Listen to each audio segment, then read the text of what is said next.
இறையேசுவில் பிரியமானவர்களே, இன்றைய தவக்கால நிகழ்வாக பயத்தை உண்டாக்கும் பாவத்தை குறித்து நாம் பார்க்க போகிறோம். தொடக்க நூலிலே பார்க்கிறோம், கடவுள் விண்ணுலகையும் மண்ணுலகையும் படைத்தார். புற்பூண்டுகள், விதை தரும் செடிகள், கனி தரும் மரங்கள் யாவற்றையும் அவர் படைத்தார்.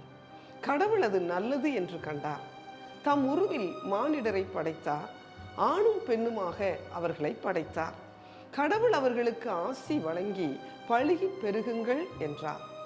ஆதாமும் ஏவாளும் ஏதேன் தோட்டத்தில் சந்தோஷமாய் வாழ்ந்து கொண்டிருந்த நாட்கள் அவை. பாம்பின் பேச்சை கேட்டு கடவுள் உண்ணக்கூடாது என்று சொன்ன தோட்டத்தின் நடுவில் உள்ள மரத்தின் கனியை அவர்கள் உண்டனர். அவர்கள் இருவரின் கண்களும் திறக்கப்பட்டன. அவர்கள் தாங்கள் ஆடையின்றி இருக்கிறோம் என்பதை அறிந்து கொண்டனர்.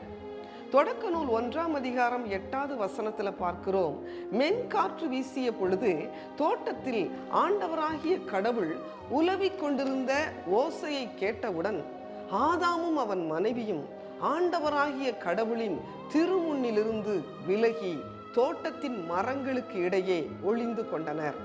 ஆண்டவராகிய கடவுள் மனிதனை கூப்பிட்டு, நீ எங்கே இருக்கிறாய் என்று கேட்டார்.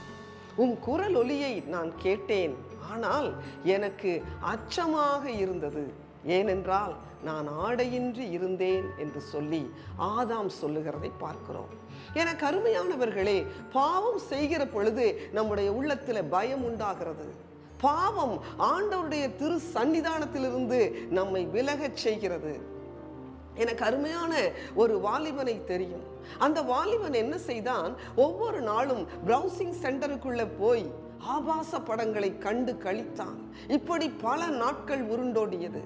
ஒரு நாள் பாருங்கள், திடீரென்று ஒரு சப்தம் கேட்டது. மகனே, நீ எங்கே இருக்கிறாய், நீ எங்கே இருக்கிறாய் என்ற குரல் அந்த அறை முழுவதும் தொனிக்க ஆரம்பித்தது. அங்குமிங்கும் திரும்பி பார்த்தான், யாரையும் காணவில்லை. ஆனால் சப்தம் மாத்திரம் தொனித்து கொண்டே இருந்தது. அவன் திடுக்கிட்டு போனான். அவன் உள்ளத்தில் சமாதானத்தை இழந்து விட்டான். அந்த இடத்தை விட்டு ஓடி தன் வீட்டிற்கு சென்றான். அவன் நிம்மதியை இழந்து விட்டான். அப்பொழுதுதான் அவன் சிந்தித்தான், யார் என்னை கூப்பிடுகிறது? இது கடவுளுடைய சப்தம்.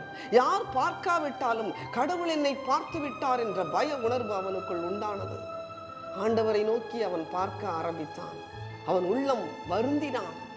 ஆண்டவரிடத்துல மன்னிப்பை பெற்றுக்கொண்டான். ஆண்டவருடைய பிள்ளையாய் மாறினான். எனக்கு அருமையானவர்களே, இன்று நம்முடைய நிலை என்ன? நாம் செய்கிற பாவத்தின் நிமித்தம் ஒவ்வொரு நாளும் பயந்து பயந்து குற்ற உணர்வோடு வாழ்ந்து கொண்டிருக்கிறோர்களா? இன்று ஆண்டவரை நோக்கி நாம் பார்ப்போம். குற்ற உணர்விலிருந்து நம்மை விடுவிக்க ஆண்டவர் நமக்கு இருக்கிறார். அவருடைய இரத்தத்தினால் கழுவப்பட நம்மை அர்ப்பணிப்போம். அவர் கொடுக்கிற விடுதலையை இந்த நாளிலே நாம் சுதந்தரித்துக் கொள்ளுவோம். ஆமென்.